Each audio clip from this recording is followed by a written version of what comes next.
Hola a todos, y bienvenidos a la continuación de Emergencia Prehistórica, una creación de Aston Studios. Pero antes de continuar, recordemos los aspectos cruciales vistos previamente.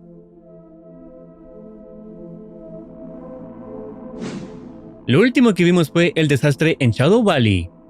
El J-Pack desplegó a Gray y Patch para contener la amenaza, pero nada salió como esperaban. Las criaturas demostraron inteligencia, incluso imitando voces humanas para atraer a sus víctimas. La operación terminó en tragedia. Patch murió en el bosque, Gray quedó gravemente herido y la hija del senador jamás fue encontrada. A pesar de declarar el área despejada, el verdadero depredador seguía allí, observando. Mientras tanto, en otras partes del mundo, la situación tampoco mejoraba. En Francia, una explosión de plagas comenzó a destruir cultivos enteros, obligando al J-Pack a usar pesticidas experimentales sin revelar su composición, aumentando la desconfianza pública. Con el apoyo político debilitándose, la organización empezó a mirar hacia investigaciones cada vez más oscuras, especialmente en Paradise Ranch, donde estudian a Dava, la bestia de la Tierra.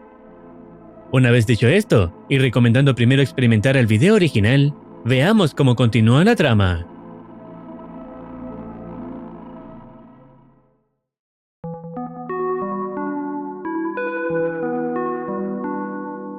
El siguiente video se llama Mi compañero de piso prehistórico. Comienza con un hombre, llamado Antoine Roux, dentro de su departamento, grabando un registro mientras prepara col rizada para su compañero Arthur, mencionando que encontrar alimentos no contaminados por pesticidas se ha vuelto cada vez más difícil. Explica que dejó su empleo para dedicarse al cuidado de una criatura prehistórica, y añade un dato relevante. Al día siguiente tendrá lugar la llamada Manifestación del Exilio, un movimiento de protesta contra el J-Pack y el uso de su pesticida experimental. Si bien el químico ha reducido la población de Meganeura, también está afectando a múltiples especies inofensivas, alimentando la idea de que el remedio podría estar causando más daño que la propia plaga. El protagonista adopta una postura polémica. Reconoce que la humanidad está en guerra con estas criaturas, pero sostiene que el verdadero camino es aprender a coexistir con ellas. Por eso decide iniciar un blog, con la intención de demostrar que dicha convivencia es posible. Tras exponer su punto de vista, se dirige al sótano para dejarle la comida a Arthur. Es entonces cuando descubrimos que se trata de una ortopleura, y el hombre asegura que, hasta ahora, no ha provocado ninguna muerte humana.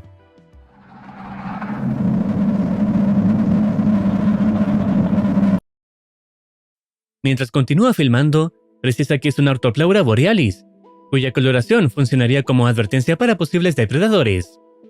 Además, destaca su capacidad para sobrevivir a bajas temperaturas, gracias al glicerol y la diapausa. Relata que lo conoció meses atrás, poco después de la aparición de la Meganeura.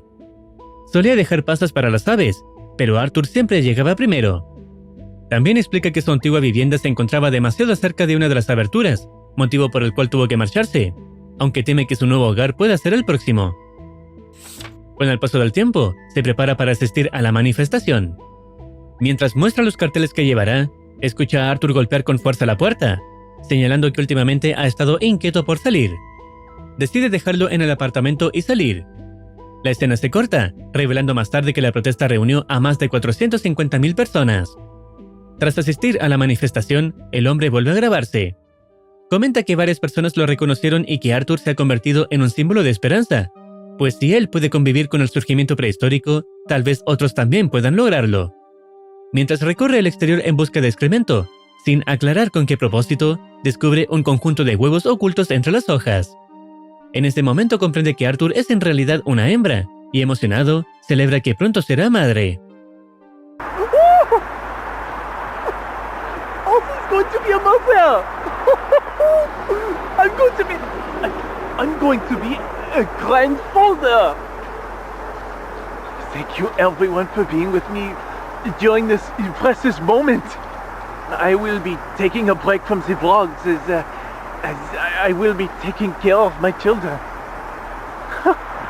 I don't believe it. 7 días después, explica que Arthur mantiene los huevos calientes, lo cual es positivo, pero admite su preocupación por los gastos que vendrán tras el nacimiento, insinuando la posibilidad de iniciar una campaña de financiamiento colectivo. Mientras habla, 2 personas llaman a la puerta. Son agentes del J-Pack, e informan que recibieron reportes de que alberga una criatura prehistórica y que han vinculado su domicilio a publicaciones en línea que promueven represalias contra J-Pac. Antoine niega las acusaciones, pero los agentes señalan que deben cumplir el protocolo y deben ingresar para sacrificar al animal. Él se opone rotundamente. Sin embargo, el J-Pac advierte que negarse constituye obstrucción a la autoridad, lo cual traerá consecuencias legales. A pesar de sus intentos por impedir la entrada, incluso apelando a derechos civiles, no logra detenerlos. Los agentes irrumpen y la escena se corta de forma abrupta. Luego, la perspectiva cambia a la de uno de ellos, quien afirma que registraron toda la vivienda, excepto el sótano. Ambos descienden y avanzan hasta la habitación donde debería encontrarse Arthur, pero en su lugar solo hallan los huevos, y esto es lo que ocurre.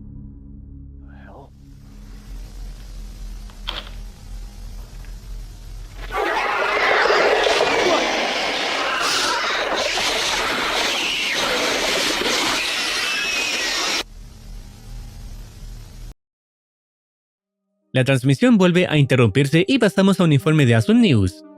Allí se comunica que Antoine Roux ha sido arrestado en su domicilio.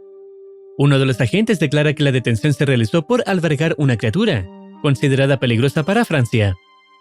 Cuando le preguntan qué ocurrió con la criatura, responde escuetamente que se aplicó el protocolo estándar de pesticida. Sin embargo, surgió un problema. Antoine estaba transmitiendo en vivo al momento de la intervención. Se recalca que los agentes forzaron la entrada sin mostrar una orden judicial. En su defensa, argumenta que contar con evidencia de una amenaza potencial hacía poco ético esperar autorización. La entrevistadora replica que, según los estudios disponibles, la Arthropleura se alimenta principalmente de materia vegetal en descomposición, lo que la vuelve relativamente inofensiva. El agente responde que cualquier especie puede representar riesgos, ya sea para la infraestructura, la agricultura o la seguridad pública. Pero al preguntarle cuál era la amenaza concreta en este caso, evita responder directamente. En cambio, afirma que Antoine fomentaba la crianza de estas criaturas, promovía los peligros de la emergencia prehistórica e incitaba hostilidad contra el J-Pac, calificándolo como un traidor a la humanidad. No se revela su paradero, pues la información es clasificada, añadiendo que recibirá el mismo trato que otros simpatizantes de la prehistoria. Every citizen has a duty to humanity's survival. The prehistoric emergence, it is an invasion. We are fighting those that crawled out of the depths of hell, and anyone who shelters them. Humanity first. Always. El video finaliza en este punto, y cuando terminan los créditos, al final se ve una escena corta.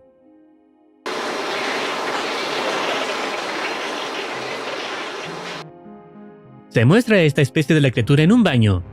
No se especifica cuándo ocurrió este registro, pero abre paso a una duda, y es que es posible que otras personas también tengan uno en su casa. Este episodio cambia por completo la perspectiva del conflicto. Ya no se trata solo de criaturas saliendo de aberturas, sino de personas que intentan convivir con ellas, y de una autoridad dispuesta a aplastar cualquier intento de hacerlo. La intervención del J-Pac demuestra que el enfrentamiento no es únicamente contra lo prehistórico, sino contra la idea de perder el control.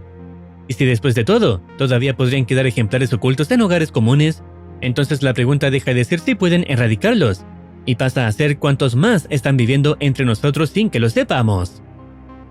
Estaremos esperando futuros episodios para saber cómo continúa la trama de esta tercera temporada. Si deseas opinar algo o recomendar alguna serie, no dudes en comentar. No olvides activar campanita para estar al tanto de nuevas actualizaciones. Cuídense, los quiere Muercitine.